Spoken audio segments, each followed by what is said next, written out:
In 1943, it was one of our strategic aims to draw as many German forces as possible away from the Russian front and French coastal areas and to contain them on the Italian peninsula while liberating as much of Italy as might be possible with the means at our disposal.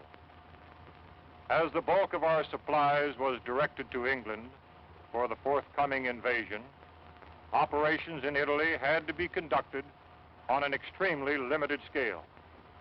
Thus it came about that during the winter months, the number of Allied divisions in Italy was greatly reduced. Yet so determined was their effort that they succeeded in holding in Italy a very large number of German divisions during the pre-invasion period. San Pietro in the 5th Army sector was the key to the Liri Valley. We knew it, and the enemy knew it.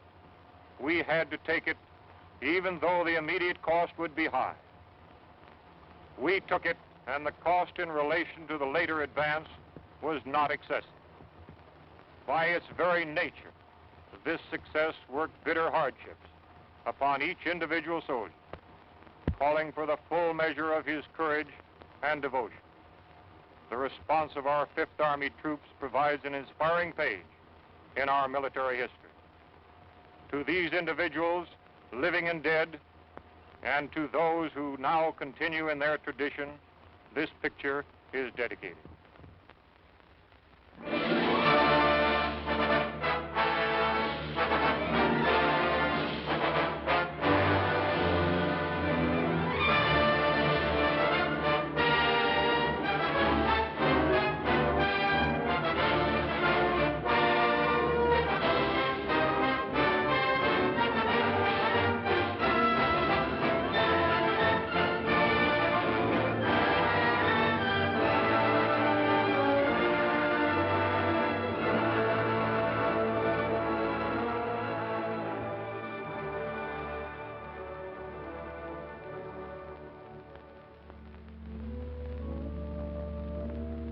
Liri Valley lies in the Italian Midland, some 60 miles northwest of Naples to some 40 miles southeast of Rome. A wide, flat corridor enclosed between 4 walls of mountains. In winter, the highest peaks of the Liri Range ascend into the snows, but the valley floor with its olive groves and ancient vines, its crops of wheat and corn, is green the year around. That is, in normal times. Last year was a bad year for grapes and olives, and the fall planting was late. Many fields lay fallow. There are 2 ways from the south into the valley. One, a narrow pass. The other, a high, scenic road over the mountains. They converge before the site of the ancient village of San Pietro, which for 700 years has stood at the threshold of Liri Valley, welcoming the traveler. The stones of its walls were quarried out of the parent hill from whose slopes it rises. Population 1,412 at the last census. A farming community. Patron saint, Peter. Point of interest, St. Peter's, 1438. Note, interesting treatment of chancel.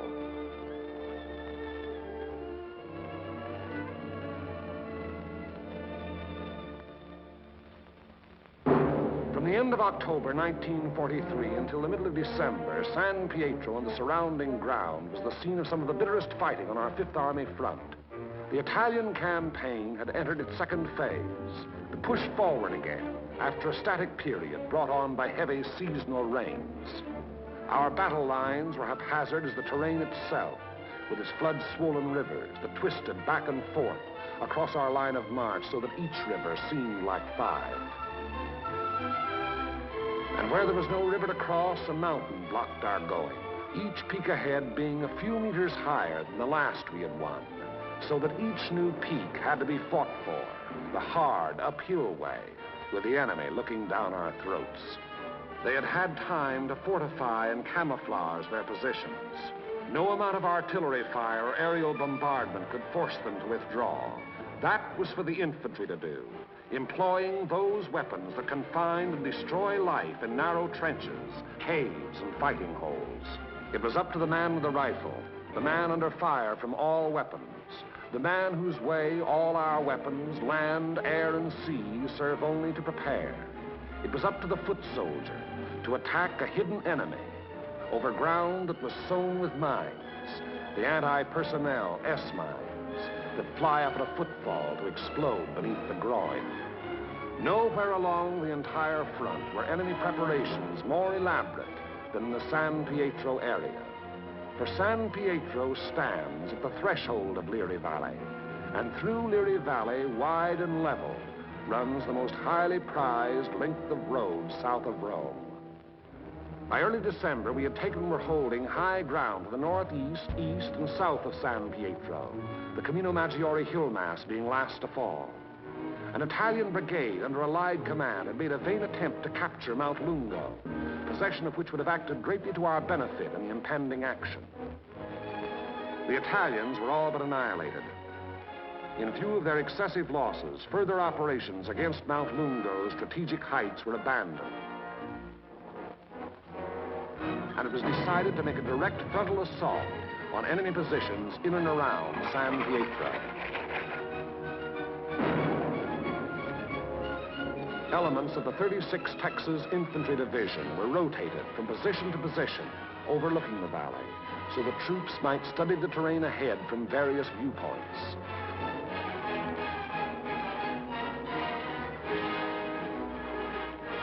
Patrol activity was continuous.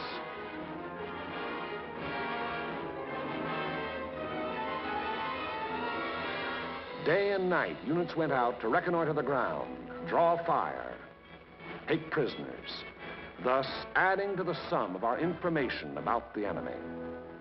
High points, Mount Lungo's 351 and Mount Simucro's 1205 and 950 were all manned in force. The town itself was strongly garrisoned with numerous mortar, machine gun, and heavy weapon emplacements. 4 enemy battalions were dug into a line of connecting trenches and mutually supporting pillboxes in depth that extended from the base of Mount Lungo, northeast across the valley floor to the base of Mount Simucro. Another battalion was organized to defend the high ground northwest of San Pietro. Areas before these positions were heavily mined and held a confusion of barbed wire and booby traps. On the afternoon before, D-Day and H-Hour were communicated to battalion commanders.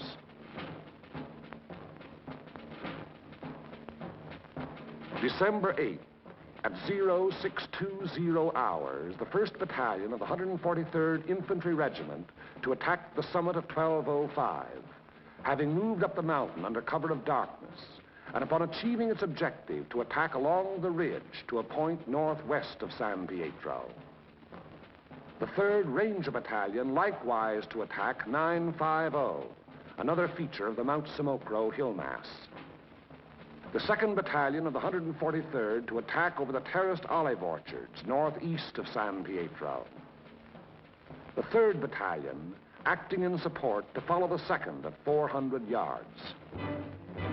Of the original force to establish the beachhead at Salerno, the 143rd had since spent all but a fortnight in action under extremely bitter weather conditions.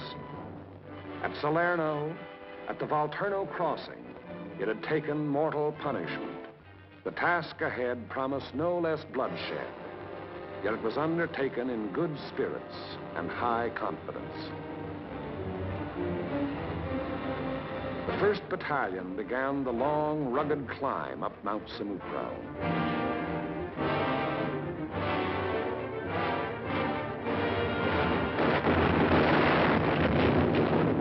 As night fell, our artillery opened up, and throughout the night hours, intense fire was laid down on the enemy's main line of resistance.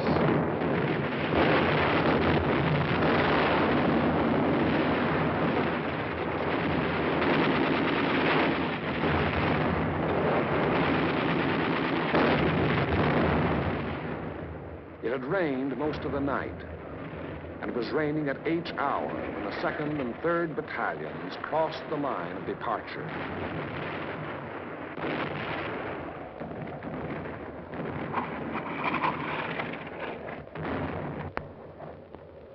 Some 200 yards forward, they encountered mines and automatic fire from pillboxes.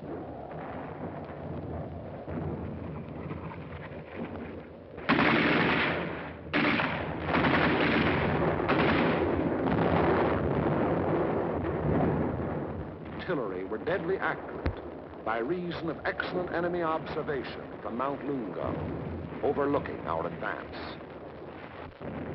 which continued another 200 to 400 yards.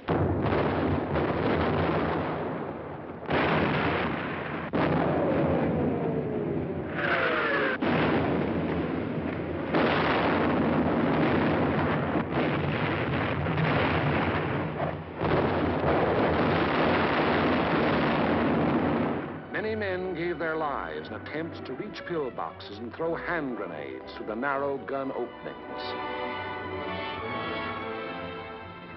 The 3rd Battalion was committed.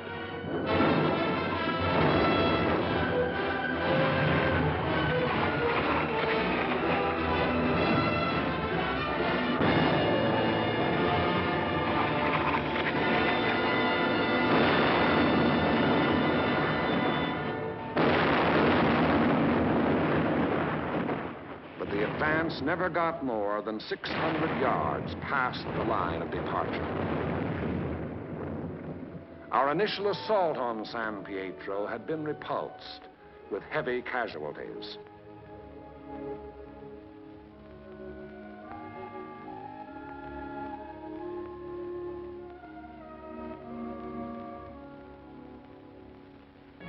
The attack on Hill 1205, however, was a brilliant success. Leading elements of the 1st Battalion had gained the summit of the objective before a strongly entrenched enemy knew that an assault was in progress.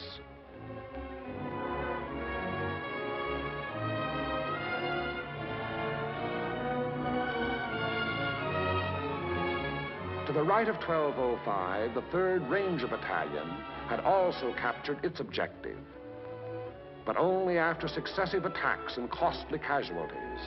For on 950, the enemy was not taken unaware.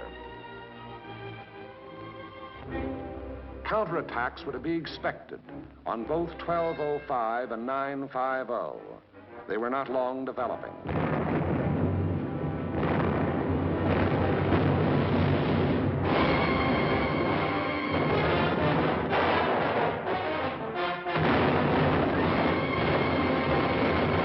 The first was launched during the early daylight hours, and even as it was beaten off, another took form.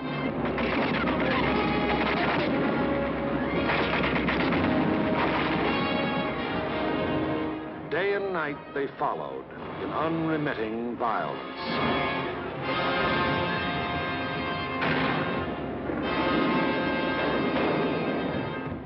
The toll of enemy dead mounted with each new attempt.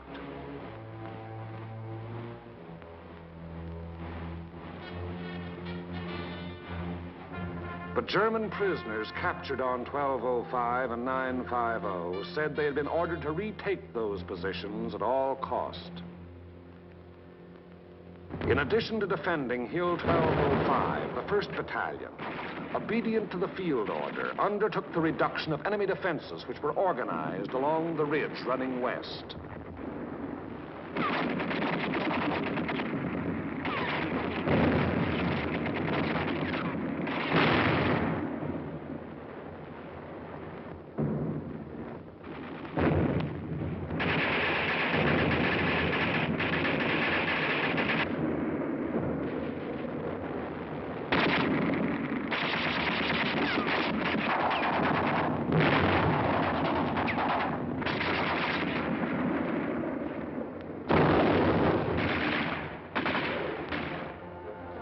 On the 12th of December, the 1st Battalion was reinforced by the 504th Parachute Battalion, which took over and maintained the defenses of 1205 and 950.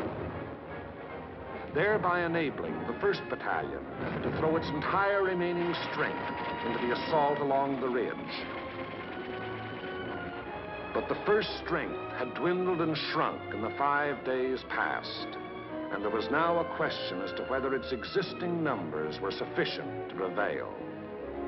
Reports during the night of the 14th of December stated that the enemy was offering bitter resistance and that the issue was in grave doubt. Meanwhile, on the olive terraces below, the 2nd and 3rd Battalions had twice again attempted to reach their objective. Both times they had come up against a wall of automatic weapon, mortar, and artillery fire. Volunteer patrols made desperate attempts to reach enemy positions and reduce strong points. Not a single member of any such patrol ever came back alive. Our attacking forces were furnished excellent aerial cover by Allied fighter patrols. But now and then, enemy planes were able to slip through and to bomb and strafe our positions, which to all purposes had remained unchanged since the 1st day. To break the deadlock, orders were given for a coordinated divisional attack. The 2nd and 3rd Battalions of the 143rd to proceed in the execution of the original orders. Acting in conjunction, Company A of the 753rd Tank Battalion to attack San Pietro from the east over the high road. 1 battalion of the 141st to attack over the flat valley floor. After nightfall on D-Day, the 142nd Infantry Regiment to attack Mount Lungo. The earlier decision not to attack those strategic heights having been reversed in view of the present critical situation. In preparation for the attack, all 5th Army artillery within range, including tanks and all tracks, was directed against San Pietro and the surrounding area.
H hour, 1200 hours.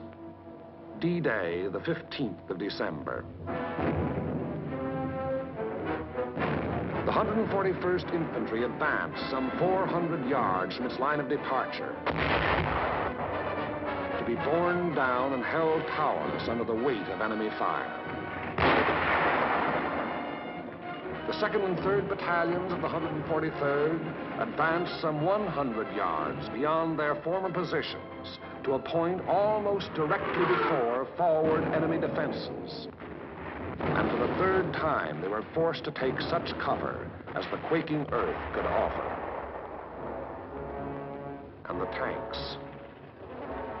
Orders were for them to enter the town and to locate and destroy the heavy weapons there, which were leveled against our attacking foot soldiers.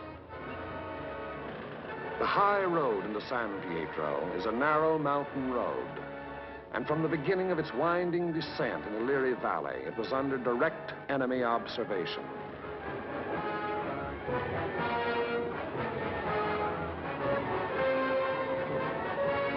"16 tanks started down that road. 3 reached the outskirts of the town.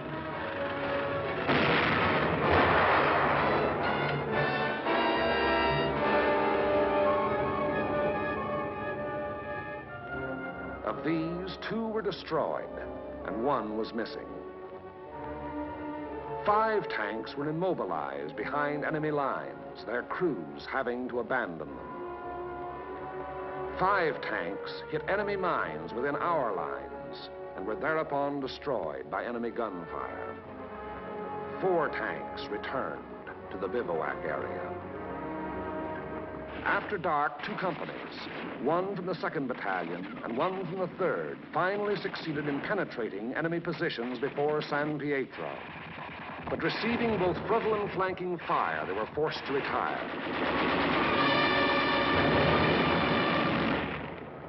Company E having been reduced in strength to a handful of riflemen, and Company L faring little better.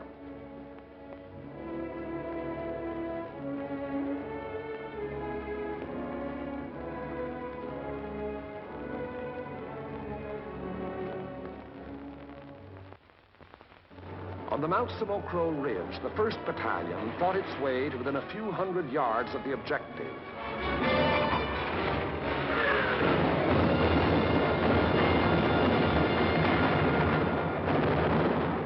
But it had paid for ground gained at the rate of a man a yard, and it did not have strength to carry the fight any further forward. On Mount Lungo, however, despite bitter resistance, battalions of the 142nd, in successive waves, kept pushing upwards, until, in the early daylight hours of the 16th of December, its foot soldiers had gained the summit and were wiping up what remained of a stubborn enemy. And that height proved to be a key position in the enemy plan of defense, for even as Mount Lungo fell, the enemy throughout the San Pietro area made preparations to withdraw. Almost invariably, the enemy will counterattack to cover a withdrawal. The first violent thrust was delivered within a few hours.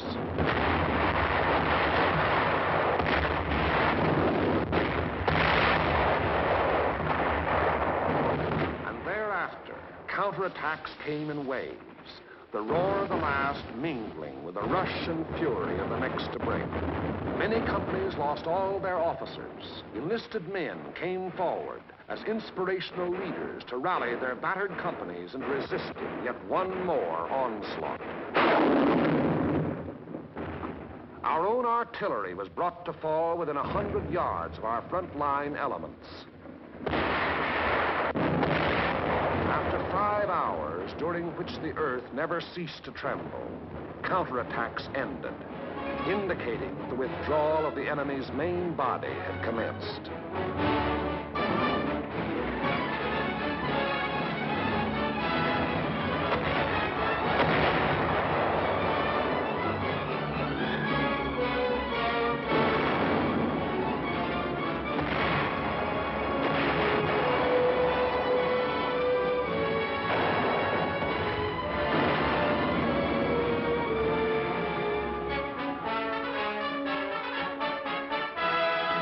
In an effort to maintain contact with the enemy, our patrols immediately pushed ahead.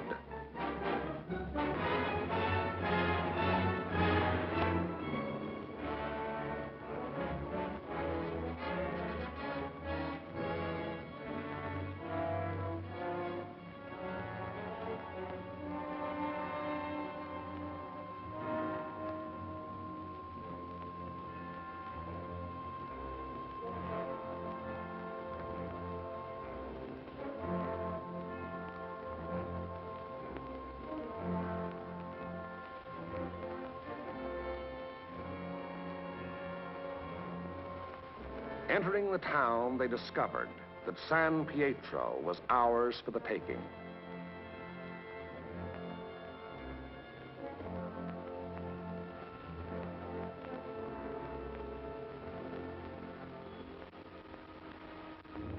The 2nd and 3rd battalions, less than a rifle company in strength, weary to death who were alive, stumbled forward past San Pietro to consolidate gains and re-establish contact with the enemy, now taking up new positions some 5 kilometers beyond.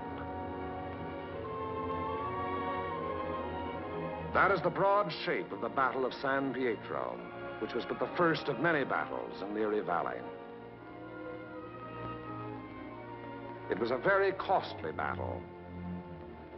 After the battle, the 143rd Infantry Regiment alone required 1,100 replacements.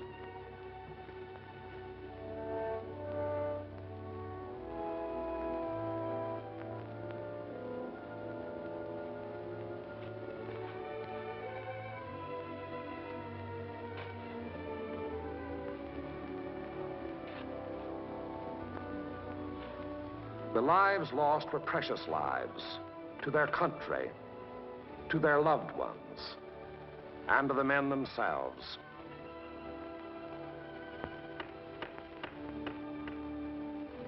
For the living of the 143rd Infantry Regiment, more than 100 decorations for acts of valor above and beyond the call of duty.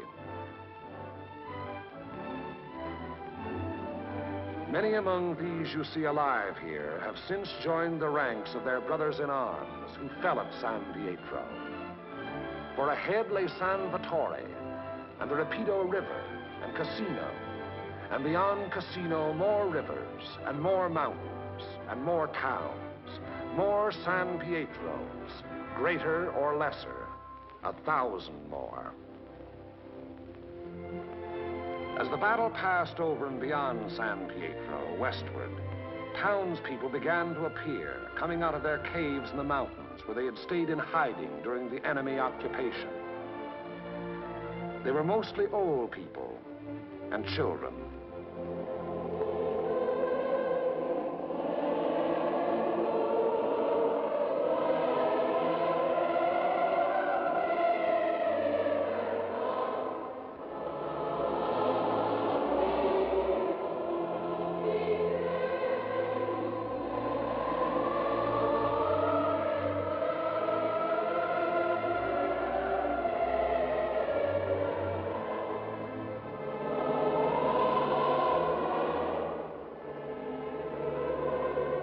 Townspeople were warned against enemy mines and booby traps, which were in the process of being cleared.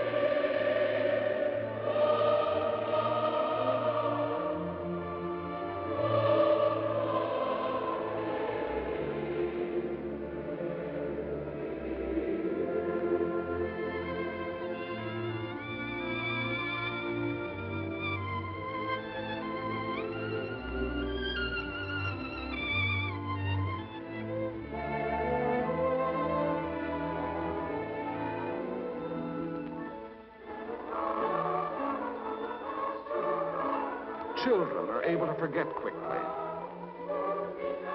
Yesterday they wept. Today there are smiles and even laughter.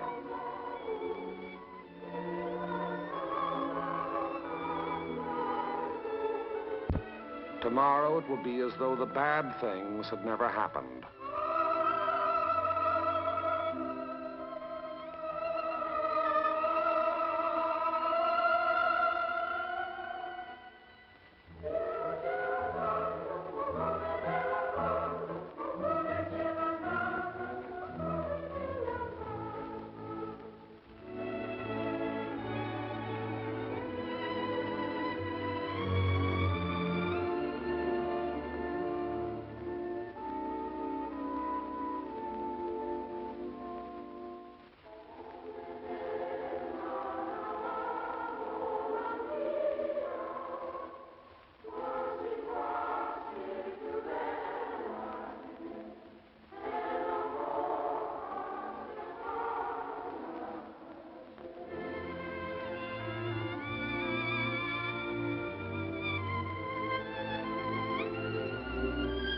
Living was resumed in San Pietro.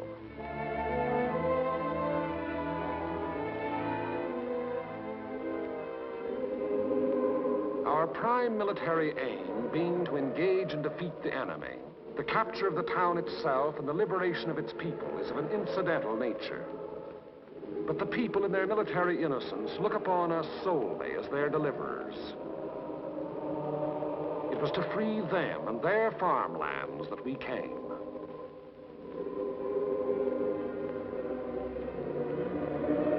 Behind our lines, southwest to the sea, the fields are green with growing crops planted after our coming by other people of other towns who believed likewise.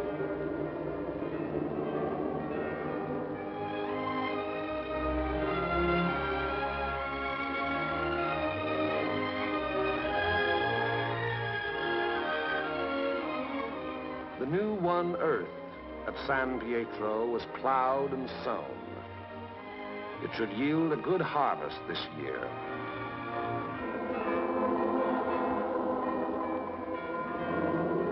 And the people prayed to their patron saint to intercede with God in behalf of those who came, delivered them, and passed on to the north with the passing battle.